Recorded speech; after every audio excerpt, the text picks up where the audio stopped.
Oh yeah, you read that right, but let me explain. My name is Justin Copeland and welcome back to another Stay Fresh production. And yes, very polarizing title. We gotta talk. Now, I've been thinking about this a lot lately.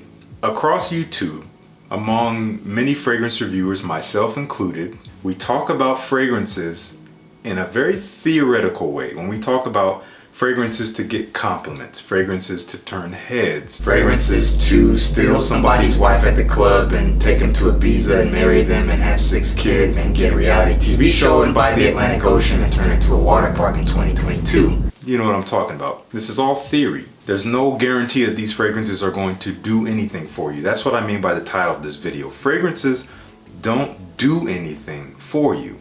It's a bottle of liquid that smells good, yes, but I'd like to switch your perspective to a more practical approach. Let's talk about what you can do with your fragrances, because it is you who has the power over the fragrance. As I said, I'm guilty of this, of these types of videos, these very theoretical videos that, yeah, are entertaining and maybe can be helpful in regards to recommendations, but the theme that often surrounds them is kind of a facade. Let's be real. It's all about how you wear your fragrance. And to kind of sum this up, I've created what I call the big O's. This is really corny, but I think it will help it be a little bit more memorable.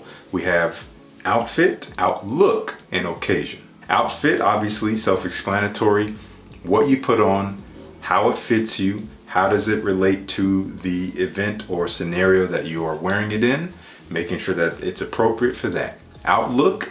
Another word for attitude, I just needed another O. How you present your energy to people when you meet them, how you treat them, all that. And occasion, of course, as I kind of alluded to, where are you going? Where are you wearing this fragrance? Does it suit the mood? Does it suit the event? These are all things to take into consideration, but it's also pretty simple. Now, here's a big rule. I don't like to give out rules, but I really do strongly believe in this. You should absolutely love the fragrance you're wearing. The right fragrance for you, and there are, of course, many that can be the right fragrance, but the right fragrance for you is simply an enhancement. Without it, you should still be very approachable and still be likable and still be yourself and still be able to pull compliments with how you present yourself. But when you put that fragrance on, you're invincible. Another thing with that, there is absolutely no point in wearing a fragrance that you don't really care for just because it gets you compliments. Come at me. Yes, I thoroughly believe that. I'm not going to go into that now. Maybe we'll save that for another video. But I feel like you're not being your most authentic self. You're not trusting yourself. You're leaning on a fragrance. And worse, one that you may not even really like. Imagine wearing something you absolutely love. I think that's just going to make you way more confident. So might as well stick with that. Now, it is a hyperbole to say that fragrances do nothing for you. That is inflated, I know.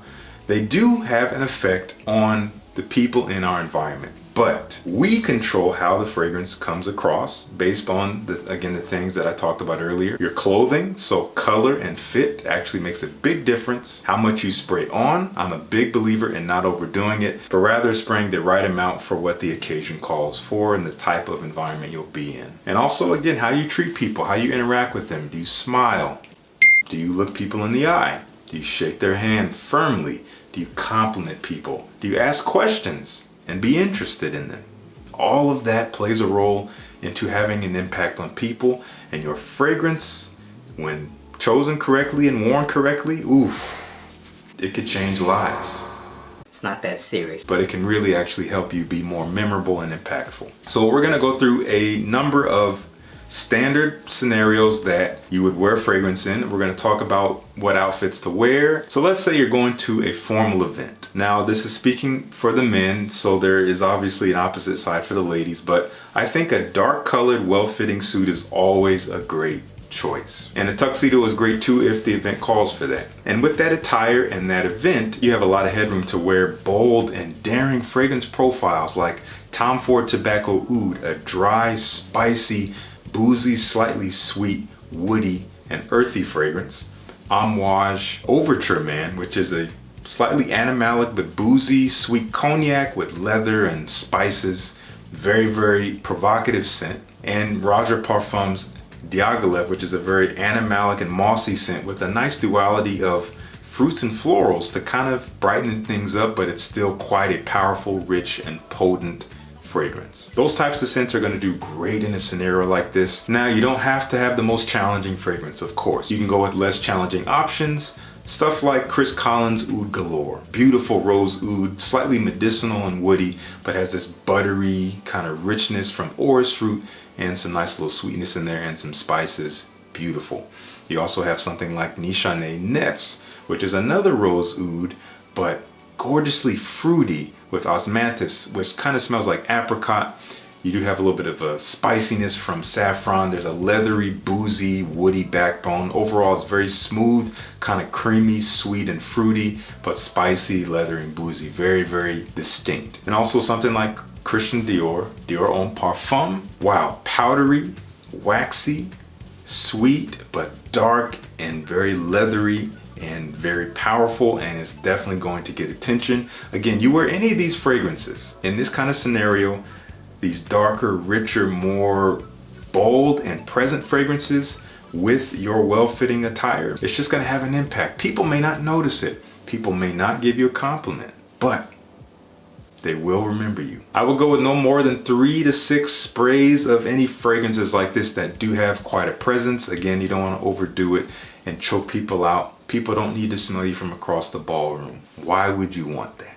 Moving on. Let's talk about date night or a night out. Something a little bit more casual. I would wear a shirt kind of like this with some black jeans. Again, we want everything to fit well, and guys, don't be afraid to show a little bit of skin. Leave that button down, show those forearms. It's sexy, trust me. I think it's great to wear a fragrance that has a playful nature, but also an air of mystery, because mystery is sexy. With most of these fragrances, I would go with 5 or more sprays. I haven't chosen the most powerful fragrances. Some are more powerful than others here. As long as you're going to be out and about for several hours, in relatively open spaces, you can get away with a little bit more. Again, especially because these may not be quite as powerful as the ones we were just talking about. There are several approaches you can take to a night out or date fragrance. I'll give you 2 categories I like to think of. We have dark fresh. Fresh can definitely be sexy, and I think fragrances like Michael Malou Ocean Noir, Dior Sauvage Elixir, Mr. Burberry Eau de Parfum. These are fragrances that, yes, do retain a bit of a inviting cleanliness, but they have a certain depth to them by way of woods or spices or even some slightly sweet notes that still, again, make them sexy. And definitely not the most playful, but that's going to be for the second category, which is what I would call sweet and alluring. Yes, these are sweeter fragrances, which does tend to be a more playful profile and a much more inviting energy. Now, I like to make sure these fragrances are not too sweet, like bubblegum, which is a trend these days, because that just comes off as juvenile. I like to consider fragrances like Blackberry Rum from Niche for All, an absolutely gorgeous, mouth-watering, juicy, sweet blackberry with a little bit of dark, woody oud in there. Absolutely succulent. Also, something like Danier from Argos, gorgeously ambery in a way, sweet and sticky in a resinous way, but still has a nice citrusy freshness and a beautiful cashmere-like woodiness that is kind of warm and inviting, but the fragrance has presence. It is no slouch, and it has a sexy sillage as it lingers in the air. And we also have Guerlain L'Homme Ideal Intense, beautifully sweet, kind of creamy, but also smoky and spicy from chili pepper. Does have a mysterious quality to it, but also quite inviting, very easy to get close to. From business casual to fully suited, it's great to have a splash of color in your outfit, especially when you're going to be working during the day. Daytime, the sun is out, a little bit of color is great. It just helps you, helps those around you, kind of brightens the atmosphere. In terms of a scent, freshness is always a great way to go. But in these types of situations, when you want to be taken more seriously, I think it's good to have a profile that has a little bit more seriousness to it. So again, fresh is great. Some kind of cleanliness is great. It's going to be great for those around you as well. But I like to have a little bit more depth, something with woods or moss or some kind of green nuance that is going to give it just more body. It might make it smell a little bit more mature, but again, it's going to help you be taken more seriously if that's what you want. I would consider fragrances like Tom Ford Beau de Jour, a beautiful fougere type of fragrance. Lots of lavender, lots of oak moss. It is mossy, it is fresh and aromatic. There's a bit of a warm ambery quality, but overall it does have a bit of an old school vibe that is simply stunning. We have Dior Eau Sauvage Parfum, a richer take of the classic original. Uses a lot of vetiver, so it is quite woody. There is a nice freshness to it, maybe a little bit of citrus and maybe a little bit of elemi resin, which is a fresher kind of resin. Kind of brings a piney nuance to it, but again, utterly classy, especially for the daytime. And one of my favorites, Amouage Beach Hut Man. Total beast in terms of performance. Do not spray on too much of this or you will choke out your office and you'll get that promotion taken away from you and the secretary is going to hate you. This is a beautiful minty and mossy woody fragrance. Lots of mint, lots of moss, lots of other green nuances to it. Quite woody, a little bit of this sticky, warm myrrh resinous quality that kind of holds everything together and gives it a bit of uniqueness outside of this kind of standard mossy genre. Really great for the office. And I wouldn't go with more than 5 sprays of any of these fragrances just to avoid being that guy or that girl. You might be in slightly closer quarters, so you don't want to choke people out. There's no need. They will smell you. Trust me, you'll be fine. And our final category, chilling at home. Sometimes you just stay at home. That doesn't mean you got to be a total slob, because you might be chilling with friends or maybe somebody you like or you're trying to get to know. And attire doesn't really matter in this case, but I would still try to wear something that fits well, you know, like this nice little t-shirt and jogger combo from Into the AM. Again, you can see the fit is on point.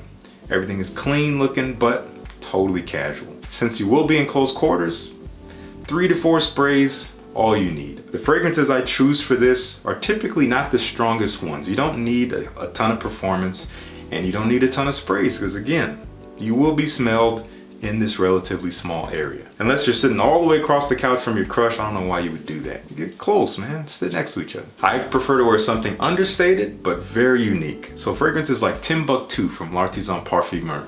Beautiful incense with this kind of papery woody quality from papyrus, backed by some woody vetiver. And you have this very interesting kind of ripe green mango that's not overly sweet, but it definitely is a little bit fruity and fresh. Very interesting, very different, maybe some spices in there. Kind of an exotic scent, but its understatedness makes it kind of cozy in a way. Very easy to wear as a signature. Also something like Dasein Winter. Oh my goodness. If you want to imagine yourself in the forest, maybe hanging out in a cabin or something like that, this is like evergreen. There's this forest pine quality to it. There's a very fresh and cooling cardamom. You have beautiful French lavender in there. It is cooling, it is a little bit spicy, but it's green and kind of coniferous and uplifting, but at the same time very grounding and comforting. Super easy to get close to. And also we have from Cremo, a super cheapie here, cheapest one here in the video. This is called Bourbon and Oak. Kind of smells like the way it sounds. It's kind of sweet and almost vanilla-like in a way. There's definitely this aged barrel kind of woody quality to it. Overall, it's pretty smooth, very easy to wear, kind of unique. Maybe something to wear on those colder, cozier days when again, you're just chilling at home. It's you who wears the fragrance and makes it what it is. Again, without it, you should still be super likable and still be super approachable and all that stuff I said at the beginning, but it should just be an enhancement. So let it be that.